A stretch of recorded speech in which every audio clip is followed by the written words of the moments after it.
Isang mapagpalang gabi po sa lahat. Sa pagdiriwang po natin ng banal na misa, inaanyayahan po ang lahat na sumabot ng malakas.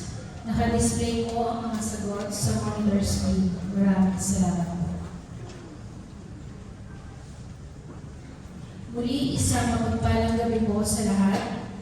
Pinagdiriwang po natin ngayong gabi ang ikalawang simbang gabi. Ang lahat po ay naanyayahan tumayo at sabayan ng koro sa pambungan namin.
Ating simulan ng banal na pagdiriwang sa ngalan ng Ama at ng Anak at ng Espiritu Santo. Amen. Ang pagpapala ng ating Panginoong Hesukristo, ang pag-ibig ng Diyos Ama, at ang pakikipagkaisa ng Espiritu Santo naway sumainyong lahat. At sumayo rin. Mga minamahal na kapatid, tayo ay nasa pangalawang simbang gabi na kung saan sa ating pag-nilay ngayon, ating matutunghayan sa Ebanghelyo ang iba't ibang pangalan ng salit-saling lahi na pinagmulan ng ating Panginoong Hesus. Pagpapakita sa atin, pagpapahayag na siya ay tunay na naging tao. Kahit siya ay tunay na Diyos, alam natin siya ay tunay na naging tao katulad natin. Kung kaya nga sa pasimula ng pagdiriwang nito ngayon, ating pagsisihan ang ating mga nagawang mga pagkukulang, ihingi ito ng kapatawaran sa ating Diyos upang tayo ay maging marapat na gumanap sa banal na pagdiriwang. Inaamin ko sa makapangyarihang Diyos at sa inyo mga kapatid, na lubha akong nagkasala sa isip, sa salita at sa gawa, at sa aking pagkukulang. Kaya sinasamo ko sa mahal na Birhen Maria, sa lahat ng mga anghel at mga banal, at sa inyo mga kapatid, na ako'y nanalangin sa Panginoong ating Diyos. Kaawaan tayo ng makapangyarihang Diyos, patawarin tayo sa ating mga kasalanan, at patnubayan tayo sa buhay na walang hanggan. Amen.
Ang malaming lumikha at tagapagligtas, niloob mong magkatawang tao ang iyong salita sa sinapupunan ng laging Birhen si Maria, sa pag-ako ng iyong bugtong na anak sa aming pagkatao. Pagindapatin nawa kami sa iyong pagkadiyos at makasado sa pamamagitan niya kasama ng Espiritu Santo magpa sa walang hanggan. Amen. Magsiupo na po ang lahat at pakinggan po natin ang pagpapahayag ng salita ng Diyos.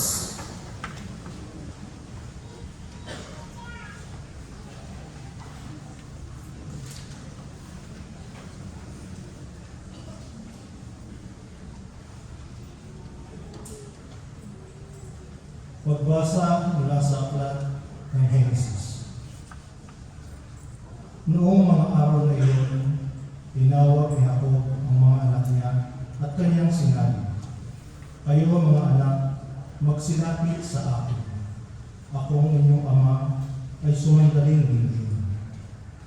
Ikaw, Juda, ay pagpupurihan niyong mga anak ng ina mong mahal. Hawak mo sa liig ang iyong kaaway, lahat mong kapatid sa iyong kagalan. Mabangis na iyon ang iyong larawan, muling nagpupubi matapos kumatay.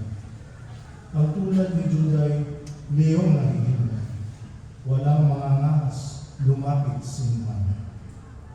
Hawak na sentro tuon sa paanan, sa bisag ng lakas at kapangyarihan.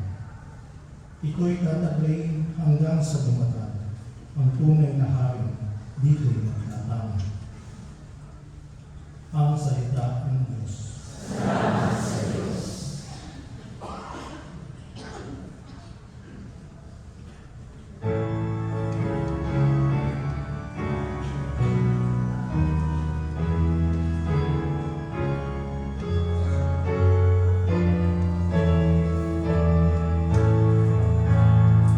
Mabuhay siya, marangat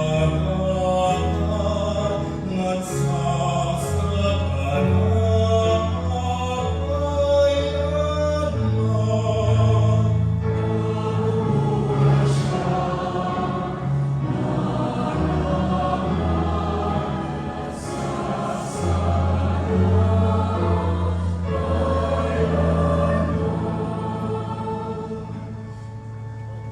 Turuan mo yung hari, humatol ng katuwiran.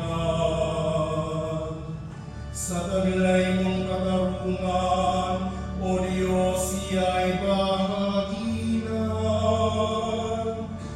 Upang siya'y maging tapat, mamahala sa iyong bayan. At pati sa mahihirap, maging tapat siyang tunay.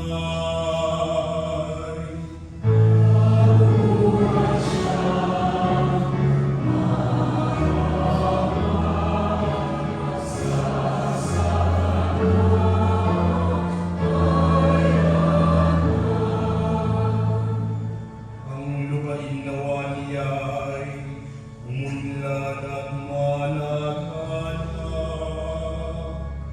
Maghari ang katarungan sa lupain itong bansa.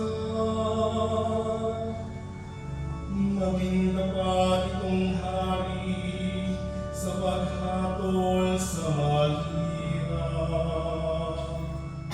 At ang mga taong walay pagkukulan ng aghina.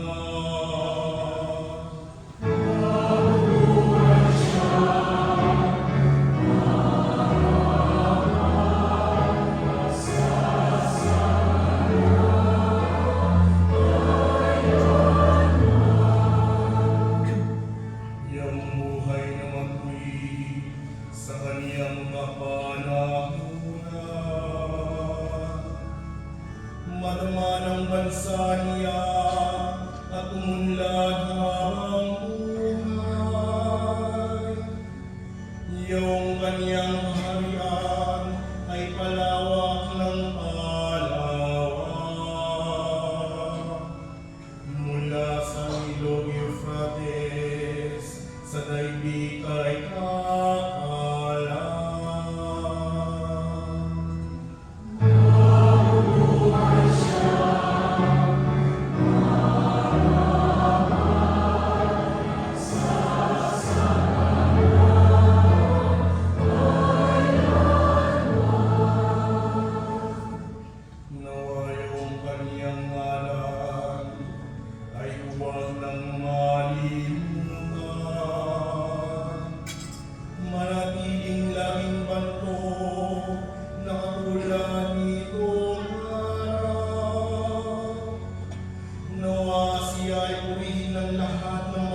bansa at sa Diyos sila dumalangin.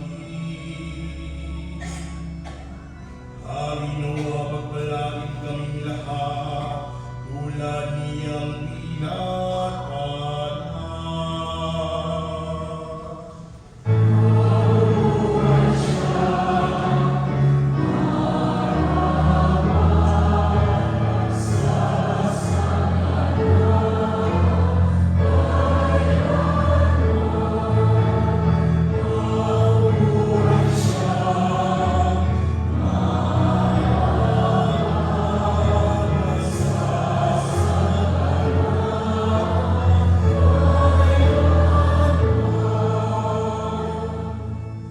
Magsitayo po.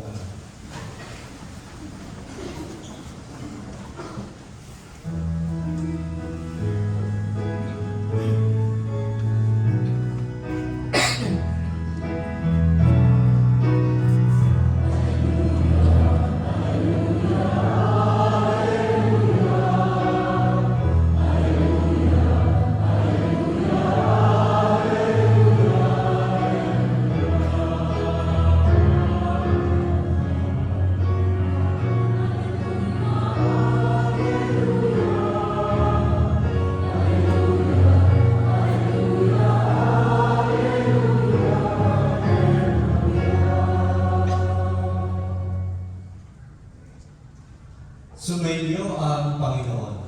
At sumayo rin. Ang pagpapahayag ng mabuting balita ng Panginoon ayon kay San Mateo. Papuri sa iyo, Panginoon. Ito ang lahi ni Jesucristo, na mula sa angkan ni David, na mula naman sa lahi ni Abraham. Si Abraham ang ama ni Isaac, si Isaac ang ama ni Jacob, na ama ni Juda, at ng kanyang mga kapatid. Naging anak naman ni Juda kay Tamar sina Fares at Sarah. Si Fares ang ama ni Esrom, at si Esrom ang ama ni Aram. Si Aram ang ama ni Aminadab. Si Aminadab ang ama ni Naason, na ama naman ni Solomon. Naging anak ni Solomon kay Ahab si Boaz, at naging anak naman ni Boaz kay Ruth si Obed. Si Obed ang ama ni Hese, na ama ni Haring David. Naging anak ni David si Solomon sa dating asawa ni Urias. Si Solomon naman ang ama ni Roboam. Si Roboam ang ama ni Abias. At si Abias ang ama ni Asa. Si Asa ang ama ni Josaphat. At si Josaphat ang ama ni Horam, na siya namang ama ni Osias. Itong si Osias ay ama ni Hotam, na ama ni Akas. At si Akas ang ama ni Ezekias. Si Ezekias ang ama ni Manases. At si Manases ang ama ni Amos, na ama naman ni Hosias. Si Hosias ang ama ni Jeconias at ang kanyang mga kapatid. Panahon noon ng pagkakatapon ng mga Israelita sa Babylonia. Matapos ang pagkakatapon sa Babylonia, naging anak ni Jeconias si Salatiel, na ama ni Zorobabel. Si Zorobabel ang ama ni Abiud, na ama ni Eliakim. At si Eliakim ang ama ni Azor. Si Azor ang ama ni Sadok, na ama ni Akim. Itong si Akim ang ama ni Eliud. Si Eliud ang ama ni Eliasar. Si Eliasar ang ama ni Matan, na ama ni Jacob. At si Jacob ang ama ni Jose, na asawa ni Maria. Si Maria naman ang ina ni Jesus, na tinatawag na Kristo. Sa makatwid, 14 ang salinlahi mula kay Abraham hanggang kay David. 14 mula kay David hanggang sa pagkakatapon ng mga Israelita sa Babylonia. At 14 din mula sa pagkakatapon sa Babylonia hanggang kay Kristo. Mga kapatid, ang mabuting balita ng Panginoon. Pinupuri ka namin, Panginoong Jesucristo. Magsiyumpong po ang lahat. Tingnan nyo nga yung katabi nyo. Sa pa rin ba yung katabi nyo kagabi? Yes. Yung iba, yes. Yung iba, wala na. Okay. sa gabi nito, pangalawang simbang gabi, ay napakinggan natin muli sa ating ebanghelyo ang mga pangalan. Magtatanong sana ako, ano? Meron ba kayo natandaan mga pangalan? Sino yung may pinakamaraming natandaan pangalan? No? Ayan. Mahirap, di ba? Mahirap natandaan yung pangalan kahit nga yung pagbabasa ng pangalan. No? Napakarami. Napakahirap basahin. Kaya nga, mga minamahal na kapatid, ang haba, no, ng mga pangalan na ito, napakarami. At tuwing ikalawa, simbang gabi, ito po lagi ang ebanghelyo. Ito yung binabasa sa atin. Yung tinatawag natin genealogy of Jesus. No? Yung mga saling-saling lahi ang angkan. Sabi nga, mula sa angkan, saling-saling lahi. Yung angkan pinagmulan ni Jesus. Na kung saan, sabi nga, ito taon-taon natin binabasa. Taon-taon natin ipinapahayag. Bakit? No? Why? Anong kahalagahan nito? This is to remind us that Jesus, who is truly God, became truly man. Yung katotohanan na ang Diyos na si Jesus ay totoong Diyos, subalit siya'y totoong tao. Dahil nga katulad ng bawat isa sa atin, si Jesus ay nagmula sa isang pamilya. At ito yung pagpapatotoo sa atin ngayon na siya'y tunay na tao dahil galing siya sa isang pamilya. Wala naman siguro dito sa atin, ano? Ang bigla na lang, nariyan na lang bigla, no? Parang sabi nga, sumusudpot na parang kaputi. Dahil lahat tayo ay may pinanggalingang pamilya. Meron tayong matitrace, no? Kahit na matagal nang nawala na yung ibang mga kapamilya natin, pero baka matitrace pa natin nga. Baka yung katabi mo nga, lolo mo yan, o lola mo yan. Hindi natin alam. No? Sa habang pag-aaral na gagawin natin para makita yung mga kapag-anak natin, baka yung katabi mo, kapag-anak mo ba, no? Naalala ko nung lumipat kami ng Marinduque, galing kami kasi kami ng Zamboanga, tapos lumipat ng Manila. Ang grade 4 na kami lumipat. Grade 4 na ako nung lumipat sa amin. No? Nung ako ay naging sakristan, kasama ako ng parish priest namin. Sa tuwing pumupunta kami sa mga barangay, pag tinanong yung pangalan ko, apelido ko, okay, sabi niya, ikaw yung apo ni ganito, ni ganyan, ni Nagman. Sasabihin sa akin, di ako pa pala yung mo, ako yung tiyamin mo sasabihin sa akin, puro mga kamag-anak ko pa pala, yung mga napupuntaan ko. No? So, ito yung pagpapakita, no? Tayong tao, merong pamilya ang pinagmulan, ang lahi na pinagmulan natin, pinanggalingan. Kaya nga, sa ating ebanghelyo, pinapakita, merong lahi na pinanggalingan ng ating Panginoon. At ipinapaalala ito sa atin ngayon na si Jesus, na totoong anak ng Diyos, ay totoo rin anak din ng tao.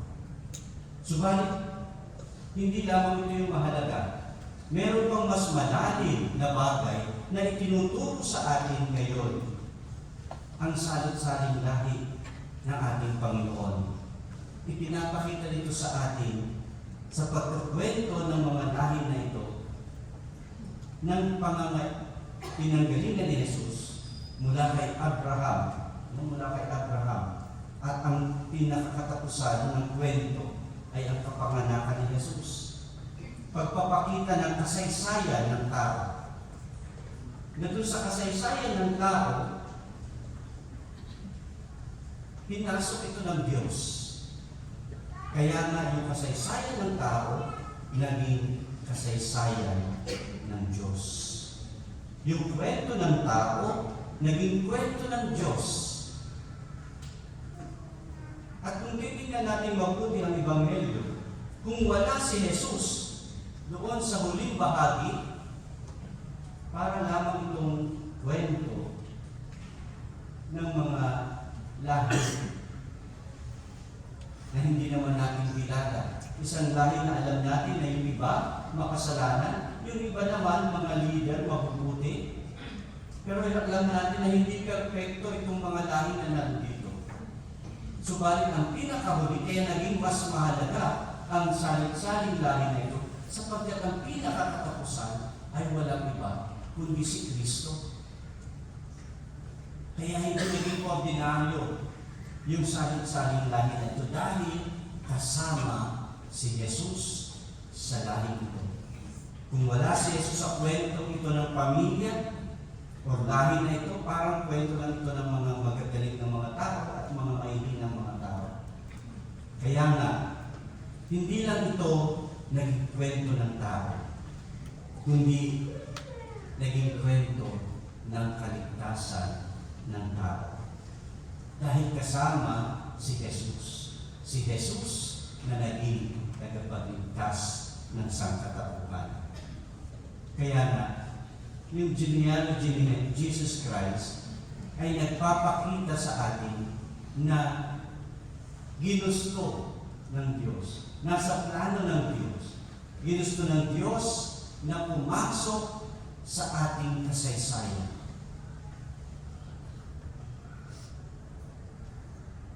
At kung titingnan natin mabuti, hindi lang ang pangkalahatang kasaysayan ng mundo ang gustong pasukin ng ating Panginoon.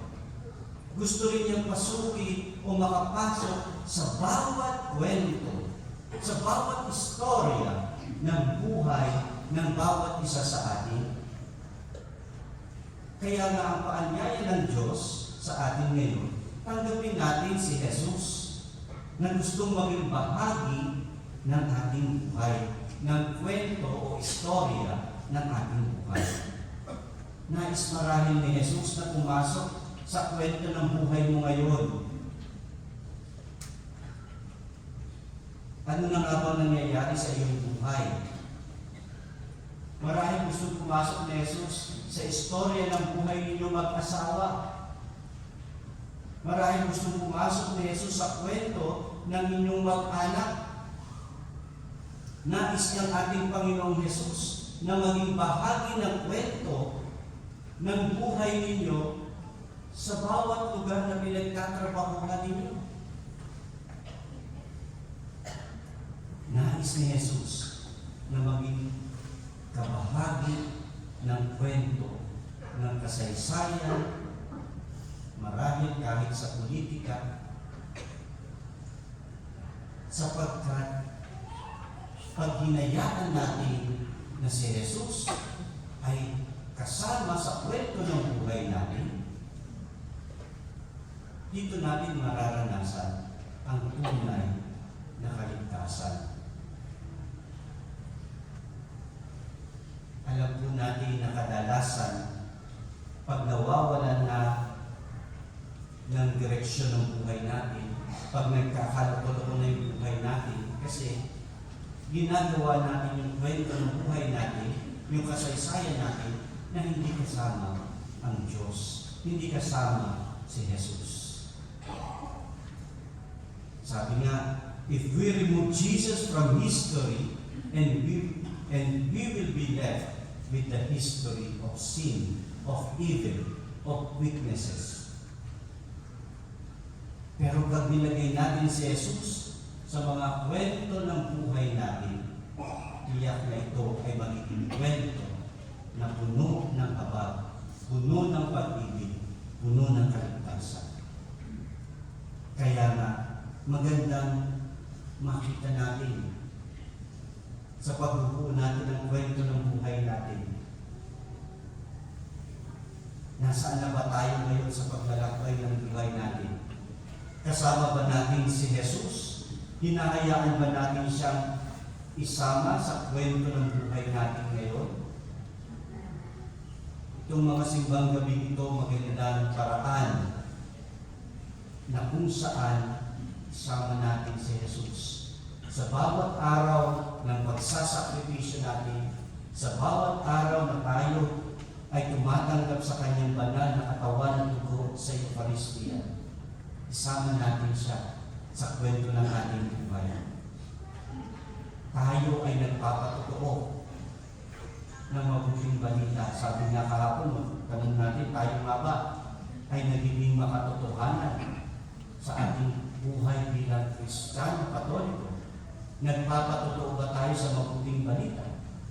Ngayon naman marahil magandang itanong sa ating mga sarili sa pagninilay. Ano na nga ba yung kwento ng buhay ko ngayon?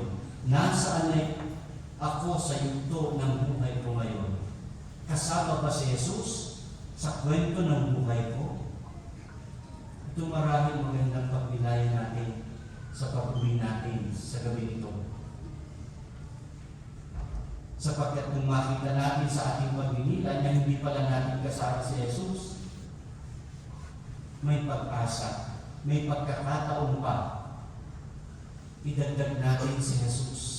Isama natin siya sa paglalakbay nito hanggang sa marating natin ang buhay na inilaan niya sa atin, ang buhay na walang hanggan. Amen. Magsitayo na po ang lahat.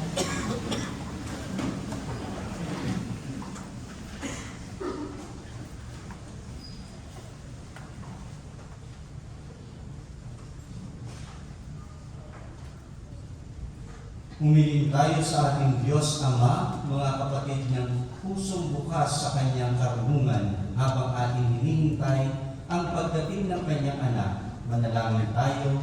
Ama, ituro mo sa amin ang landas ng iyong karunungan. Ama, ituro mo sa amin ang landas ng iyong karunungan. Naipamalas nawa namin iyong simbahan, ang iyong karunungan at pag-ibig, Ama, sa isa't isa. Manalangin tayo. Ama, ituro mo sa amin ang landas ng iyong karunungan.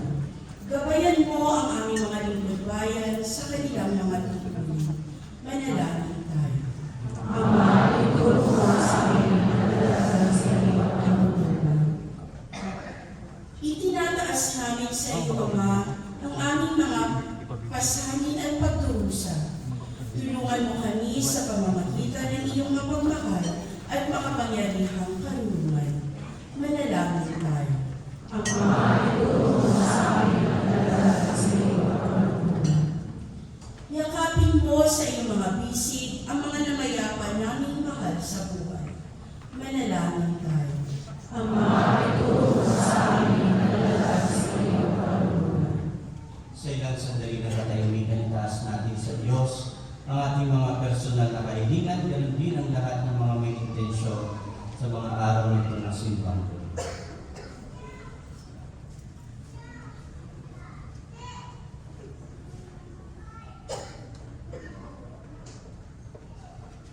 O Diyos, aming Ama, ginagabayan mo sa iyong karunungan ang sanglilikha.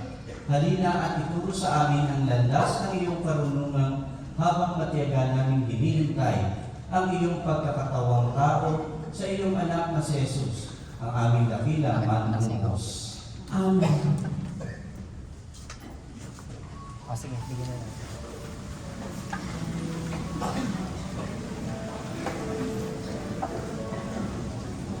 Pasa na lang po.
Tayo na po ang lahat.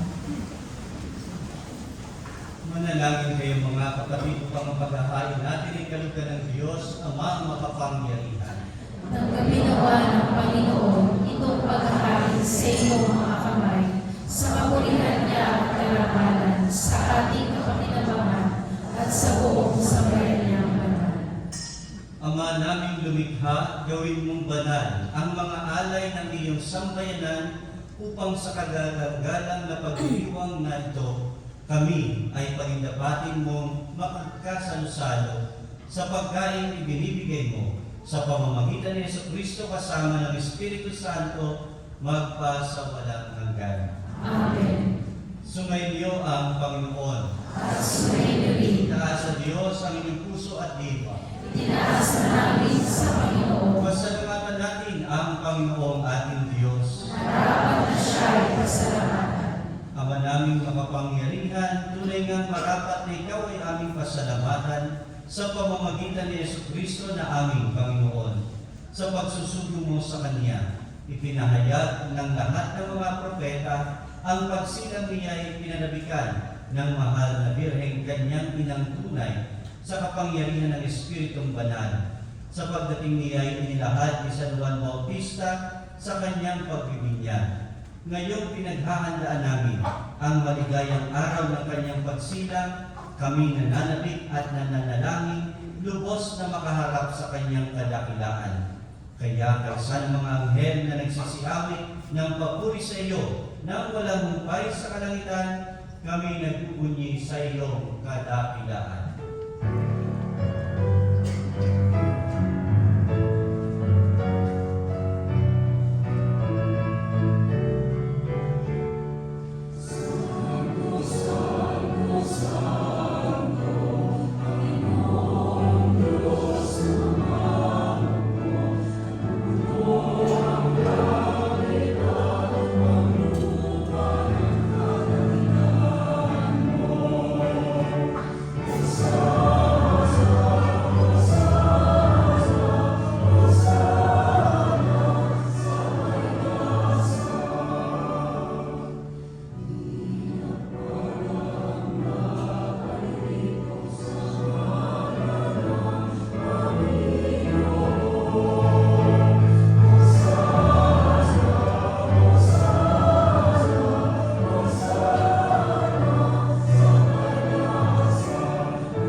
Silugod po ang lahat.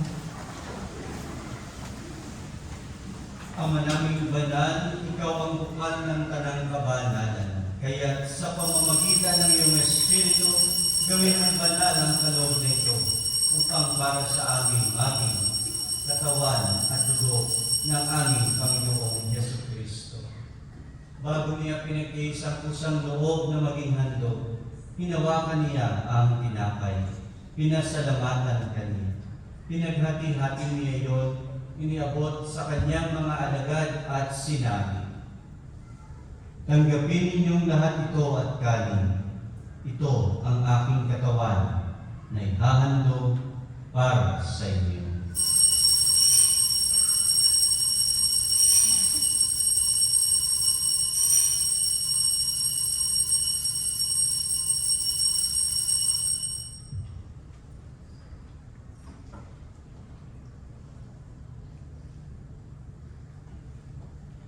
Ngayon din naman noong matapos ang hapunan, hinawakan niya ang kalis. Muli kaniyang pinasalamatan. Iniabot niya ang kalis sa kanyang mga alagad at sinabi, "Tanggapin ninyong lahat ito at inumin. Ito ang kalis ng aking dugo, ng bago at walang hanggang tipan. Ang aking dugo na ibubuhos para sa inyo at para sa lahat, sa ikapagpapatawad ng mga kasalanan. Gawin ninyo ito sa pag-alaala sa akin."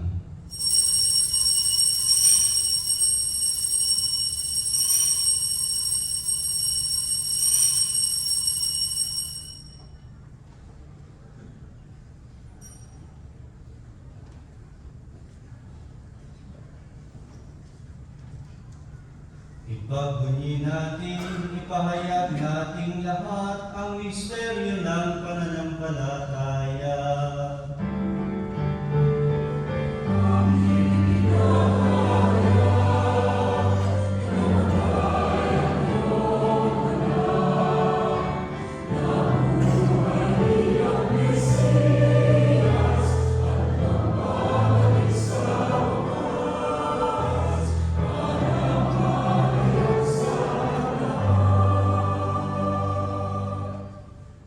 Ama, ginagawa namin ngayon ang pag-alaala sa pagkamatay at muling pagkabuhay ng iyong anak. Kaya iniaalay namin sa iyo ang tinapay na nagbibigay buhay at ang kalis na nagkakaloob ng kaligtasan.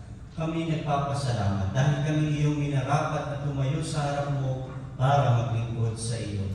Isinasamo namin kaming magsasalo-salo sa katawan at dugo ni Kristo ay mabuklod sa pagkakaisa sa pamamagitan ng Espiritu Santo. Ang malingapin mo ang iyong simbahang laganap sa buong daigdig. Kuskusin mo kami sa pag-ibig. Kay San Leon na aming Papa at ni Pablo na aming Obispo at ng Tanang Kaparian. Alalahanin mo rin ang mga kapatid naming nahintay nang may pag-asang sila'y muling mabubuhay, gayon din ang lahat ng mga pumanaw. Kawan mo sila at patuloyin sa iyong kaliwanagan. Kawan mo at pagdapatin kaming lahat na makasalo sa iyong buhay na walang wakas. Kaysa ng mahal na Birhen Maria na ina ng Diyos at ni San Jose na kanyang esposo. Kaysa ng mga apostol at ng lahat ng mga banal na namuhay dito sa daigdig ng kalugod-lugod sa iyo, maipagdiwang nawa namin ang pagpupuri sa ikararangal mo sa pamamagitan ng iyong anak na aming Panginoong Hesus Kristo. Sa pamamagitan ni Kristo, kasama niya at sa Kanya, ang lahat ng parangal at papuri ay sa iyo, Diyos Ama, makapangyarihan, kasama ng Espiritu Santo, magpasawalang hanggan.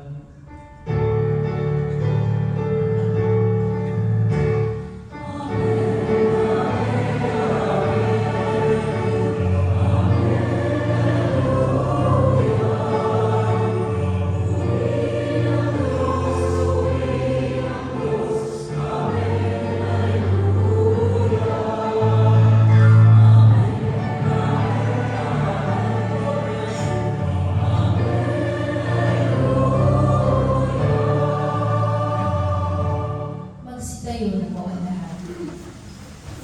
Sa tagubilin ng mga nagagalit na utos sa turo ni Jesus na Panginoon natin at Diyos, ipahayag natin ng lakas loob.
kalooban ng kapayapaan araw-araw iligtas sa kasalanan at ilayo sa lahat ng kapahamakan.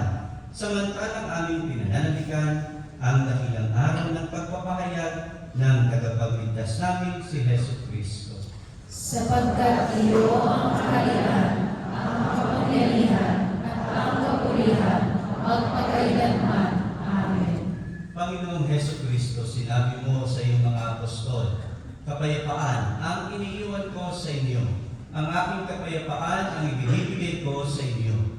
Tunghayan mo ang aming pananampalataya at huwag ang aming pagkakasala. Pagkalooban mo kami ng kapayapaan at pagkakaisa ayon sa iyong kalooban, kasama ng Espiritu Santo, magpa sa walang hanggan. Amen. Ang kapayapaan ng Panginoon ay laging sumainyo. At sumainyo rin. Ngayon ay magbigayan tayo ng kapayapaan sa isa't isa.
Magsilugod po ang lahat.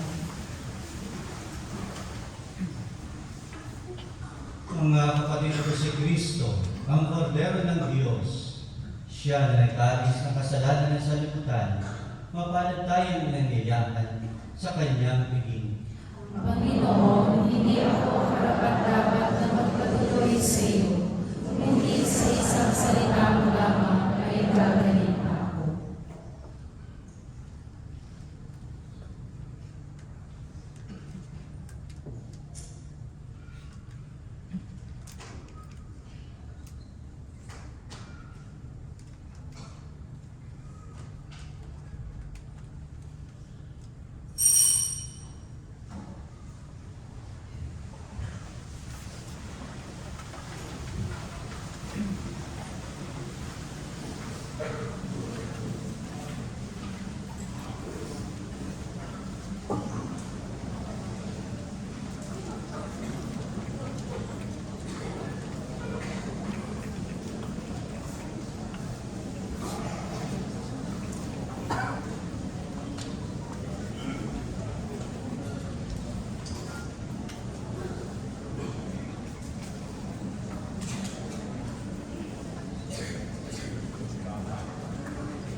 Katawan ni Kristo.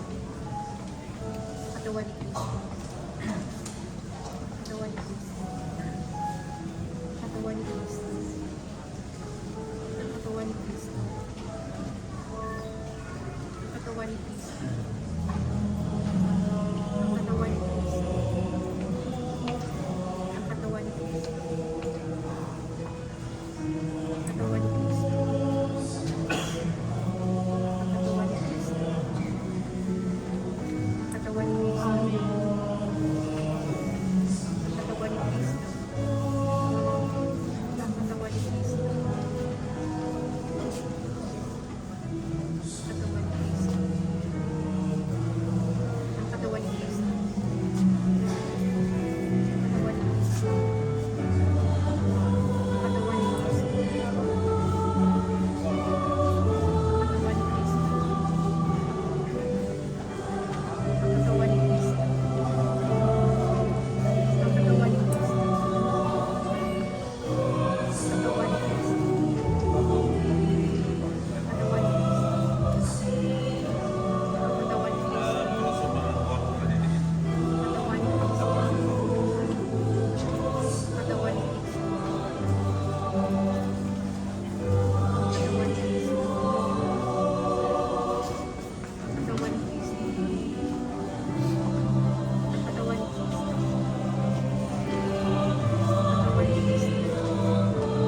Magsitayo na po ang lahat.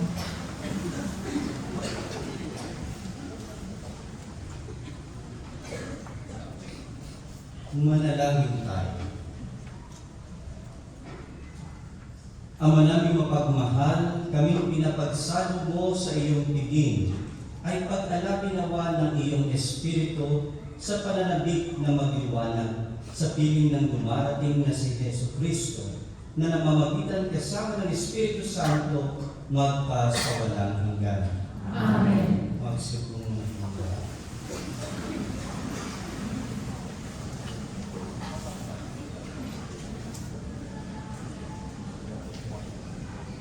sa mga announcements po natin. Ang Marian Pilgrimage is still going on. The registration, ang gagawin po ito sa May 24, 30, 2026. For more details, you will check our FB page or contact SISPAM. Simbang kami mga suggestion, pwede po kayo kumuha sa mga envelope sa mga volunteers po natin. Isulat po yung petsa kung kailan po kayo magpapamasigdation para ma-post po sa ating monitor bago magsimula po ang misa. Sa nalalapit po sa mga araw nito ng mga simbang gabi, naaliyahan po namin ang inyong kooperasyon. Ang kooperasyon sa pagpila, alam natin, maaari pang dumating yung mga iba. So, hopefully, ay makapasok po lahat sa mga classroom, sa hall, po natin. So, ngayon, medyo maluwag-luwag tayo, no? Ayan. Nasa Dubai yata tayo karamihan kay Bishop, kay Cardinal tayo, no? Sa Ayan. So, sa susunod na araw, bukas ng gabi ay nasa Abu Dhabi naman po si Cardinal Tagoy. Kaya kung gusto nyo rin pumunta doon, pwede rin.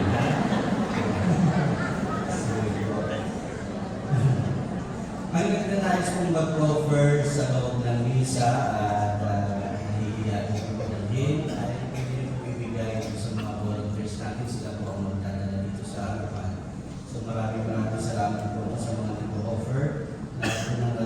Matitigo natin ngayon ng mga panahon na ito na may papadala natin sa Pilipinas ay papadala po natin ngayon mga hindi pa yung mga pwede natin ipadala sa buong mga toothpaste, toothbrush, mga school supplies, mga lahat po yan, mga kumot-kumot, mga yan. Papadala po natin yung mga yan sa Pilipinas.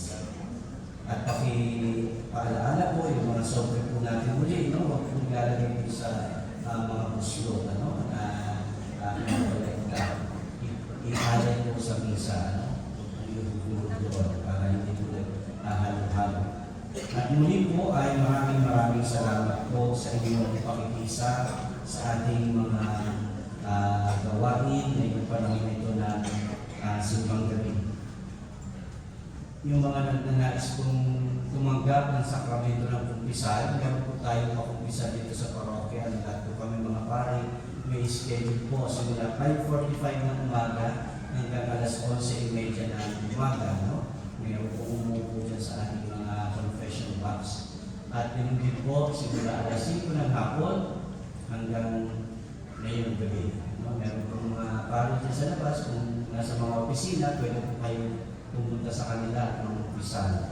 So, yun po, anytime of the day, pwede po kayong mag-umpisal kung nais po kung pumunta dito ng umaga, mas mabuti po para mas makinanda natin yung ating mga sarili sa panahon ito ng pagkiyon. Yun po magandang paghahanda, no? Kaya ino-offer po ito ng ating simbahan dito. So muli, mga kapatid, sa araw na ito ay ating pinapanalangin, sinasama sa ating mga dasal, mga nannies, mga cleaners, mga housekeepers, mga janitors, mga nagbabilis, no? Sa ating mga tahanan. So, atin po sila isama sa ating mga panalangin. Bukas naman po, naandiyahan din po ang mga architect at engineers. No? Ayan, sa architect and engineers bukas ang sponsors at ipagdadasal po natin sila. At sa susunod na mga araw ay pwede po ninyo tingnan po sa ating FB page. Ano po, pwede po kayong tumingin doon at kung nais nyo mag-offer, pwede po kayong mag-offer. May mga schedule po tayo. So, muli po, maraming salamat. Ay, Batang Santo Niño sa 2026. Yan po, naka-offer na rin po. Pwede po kayong magpatugnayan kay Sis Anling. Ayan. So yung mga grupo po, mga taga-Cebu, yan, para sa Segundo, pwede po kayong mag-isa. So, pagkakilang po si Spam para sa kung nais nyo pong mag-perform sa darating na January sa press na ating Santo Niño. At yun din po para sa mass wedding natin sa October pa po yan. Kami pa po kayo na po kaya Sis Roda at Sis Janet sa RFC. Sila po ang mamamahala para sa ating mass wedding sa darating na October pa po yan. So, pwede na po maganda na mas maaga. Magplano po yung mas maaga. Yun naman po at maraming salamat po. Sa inyo. Sitayo na po ang lahat. Sumainyo ang Panginoon. At sumayo Yumuko kayo at tanggapin ang pagbabasbas. Ang makapangyarihang Diyos, Ama ng bugtong na anak, na naparito na noon at inihintay namin bumalik ngayon, ay siya nawang magpabanal sa inyo, pakundangan sa liwanag ng kanyang pagdating, at siya rin nawang pumuspos sa inyo sa pagpapala ngayon at magpa sa walang hanggan. Amen. Patatagin nawa niya kayo sa pananampalataya, paligayahin sa pag-asa, at pakilusin sa pag-ibig na puspos ng sigla ngayon at magpa sa walang hanggan. Amen. Kayong nagagalak sa pagdating ng nagkatawang taong manunubos, ay puspusin nawa niya ng gantimpalang buhay na di matatapos kapag siya dumating ng may kadakilaang lubos, magpa sa walang hanggan.